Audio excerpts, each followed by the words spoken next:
bravest, most masculine man in the room. And of all the masculine men that I know and I look up to, none of them act like this. None of them carry on. And this is what I think the people who are, the far left people, the progressives, the feminists, this is what I think they get wrong about masculinity, is that we're all trying to be like this. My book, Better Man, was all about being the nicest version of yourself, but you can still do that and be a man at the same time. When you walk into a place, you smile at everyone. Hello, how are you? How you going? All that type of stuff.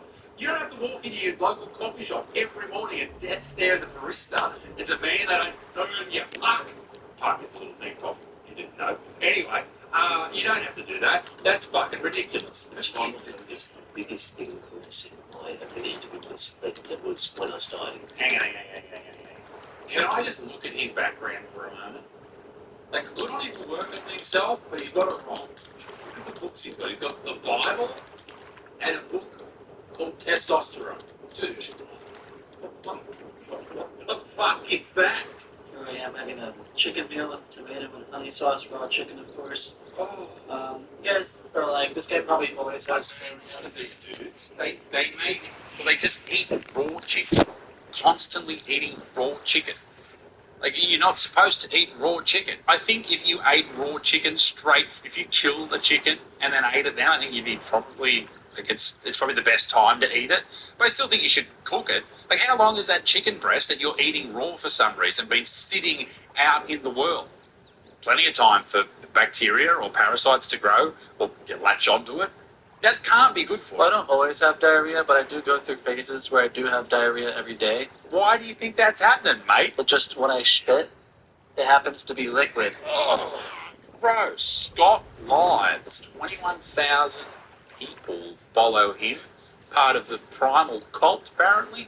I help people understand Adjournus health principles, education only, not medical advice. Big mouthful of 24-day-old fermented meat. Fuck that, dude. Ah. Why are they doing this? We cannot live in a free world unless you respect others' free will. Shut the fuck up. How about that? How about you shut the fuck up? So I'm thinking to myself, yo, what if I just, like, eat liver and drink and tell myself, yo, like, what if it only affects the liver that I eat, not my actual liver? And the thing is about placebo effect is that no matter if it's placebo or not, it still works. On science, it doesn't work, but science is bullshit. Okay.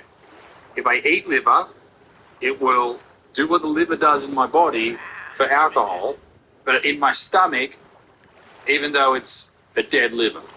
Is that you fucking? Is that it? I'm really starting to get like a bit of a complex when it comes to dudes like this having podcasts. It needs to stop. You should be able to prove to the world that you're not a fucking idiot before you get stuck into a podcast. And that goes for men and women, okay?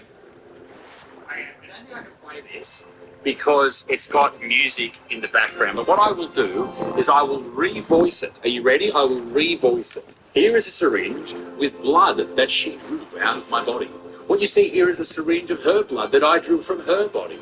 We're going to put it in a necklace, and then we're going to give the necklace as a gift to one another. So I'll wear her blood, and she'll wear my blood, and it's real true love. It's all about wearing each other's fucking blood. Why the fuck would we do this? Why don't you just buy flowers, you fucking idiot? But it's the weirdest thing about conservatives, that they're brainwashed or all cultish. What the fuck are you wearing? You think so? Yeah, absolutely. And what's something you agree with conservatives on? Not a damn thing anymore. Nothing? Nothing. Can't name one? No. Immigration, free speech, First, Second Amendment? First and Second Amendment, sure. Okay. All right, so we have some agreement. Okay, I think it's quite obvious to anyone who pays any attention and thinks a little bit critically that both sides of the aisle, both sides of the political spectrum, and everyone in the middle is somewhat in a cult. But it just so happens that the far right, the really far right, and the really far left are the most cult-like. And I think that makes sense. How it feels when your girlfriend of 2 years proposes. I bet his balls just fucking fell off. Although, I don't know. I think a man should propose, and I'll tell you why. It's not about masculinity or anything, it's just tradition, right? I like tradition. I like how things traditionally are done. I think part of a proposal and the tradition of the proposal, a man should do it. Why? Well, it's part of custom, right? It's just a custom that we happen to do.